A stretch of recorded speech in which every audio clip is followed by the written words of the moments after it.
there, Jody here, and welcome back to my channel. So in today's video, I'm going to be giving a spoiler-free review on the latest book that I've read.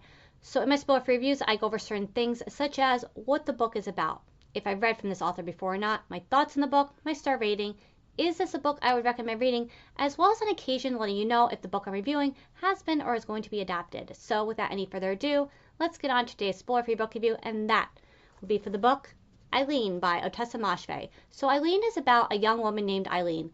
Eileen is 24 years old and lives in a town in Massachusetts in the early 1960s. Eileen is a secretary at an all-boys prison. The only time Eileen is really ever around other people is when she is at work. At work, though, Eileen keeps to herself and is very much someone there who people kind of just see through and walk past. Her home life isn't any better or different. She still lives in the same home she grew up in with her father, who drinks constantly, talks down to her, and isn't very kind.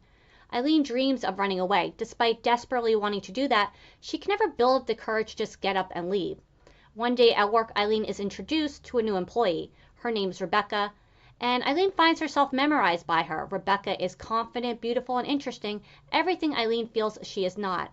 When Rebecca sees Eileen and starts to talk to her, Eileen is taken aback that someone as glamorous and interesting as Rebecca would even notice her, let alone talk to her. Eileen likes the attention and starts to feel as though her life finally has meaning and is a life worth living.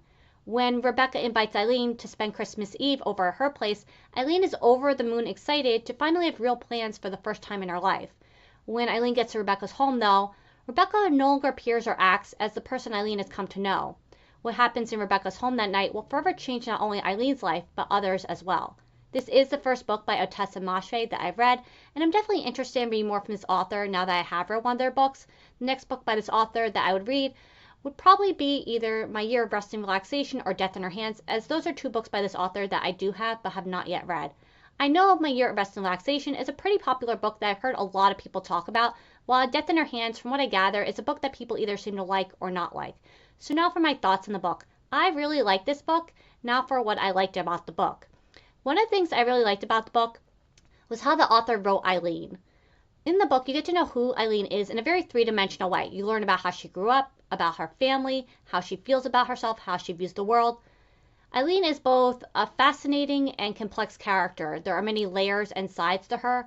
One side that stands out is how Eileen is a bit odd, a bit weird, and a bit strange. Throughout the book, there are times when Eileen will think something or do something, and in those moments, you cannot help but think and say, "What? Why did you just do that?" Setting aside Eileen's odd behavior, though, is a character who you can't help but feel empathy for. Eileen lives a very sad and lonely life. She wants more, she wants change, she wants to leave her life behind and run away, but she can never get herself to actually leave. A bit of that is simply from laziness and lack of encouragement. She continues to stay in the same town she grew up in the same house she grew up in with her father, who she can't stand, because it's just easier to do that. If she had anyone else in her life, a friend or other family who actually cared about her, Eileen probably still wouldn't be living as she is, but she has no one. No one to talk to, no one to confide in, no one to turn to for help, no support system of any kind, and so Eileen continues to stay stuck in her own misery.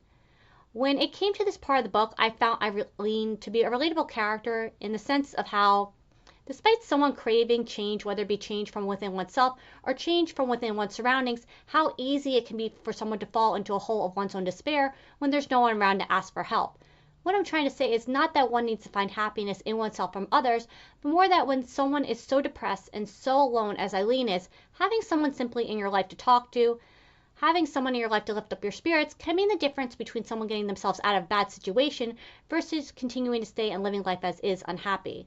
Another thing I liked about the book was how the story showed how much friendship can mean to someone who doesn't have any friends. As someone who doesn't have many friends, I was able to relate not completely to everything Eileen thinks and feels when it came to this part of the book, but able to relate in a more general sense of being able to understand how it feels when someone's friendship means more to you than it does to them.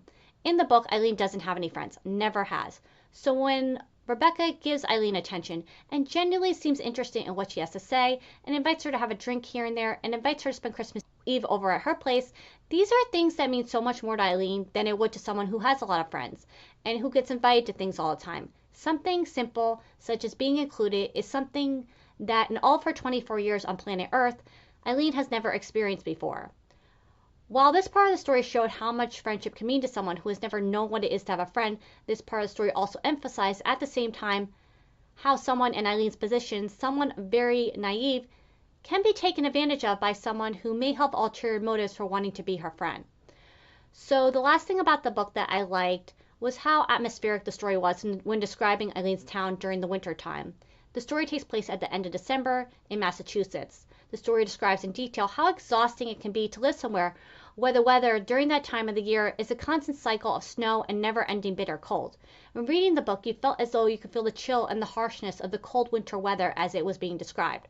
So those are my thoughts on the book. Now for my star rating. I really like this book. The story is one that completely grabs your attention, with a main character unlike one you've read about before and one you won't soon forget. My star rating for Eileen was 5 stars. So now for Is This a Book I Would Recommend Reading? Eileen is truly unlike any other book that I've read before. The story is told from Eileen's perspective in almost like a journal entry kind of way, where every single thought she thinks is mentioned. The story goes at quite a slow pace for about the first 90% of the book, where the story during that time focuses on Eileen's life and thoughts and Eileen's fascination with Rebecca. Towards the very end of the book is where the tone of the story shifts almost immediately to a thriller, with the story ending in a way that is shocking, disturbing, and unsettling, catching the reader completely off guard. I would recommend Eileen to read, especially if you're looking for a literary fiction book where the main focus of the book is more on the characters than the storyline. So before I end today's video, I always like to point out whenever I'm reviewing a book on my channel if it's a book that has been or is going to be adapted. So Eileen was adapted into a film in 2023 and is currently available on Hulu. I haven't watched Adaptation just yet because I wanted to wait until I review the book on my channel. But now that I've done that, I cannot wait to finally watch the adaptation. So that's going to be it for today. Thank you so very much for watching. I hope to help you discover a new book today along the way as well. And until next time, bye.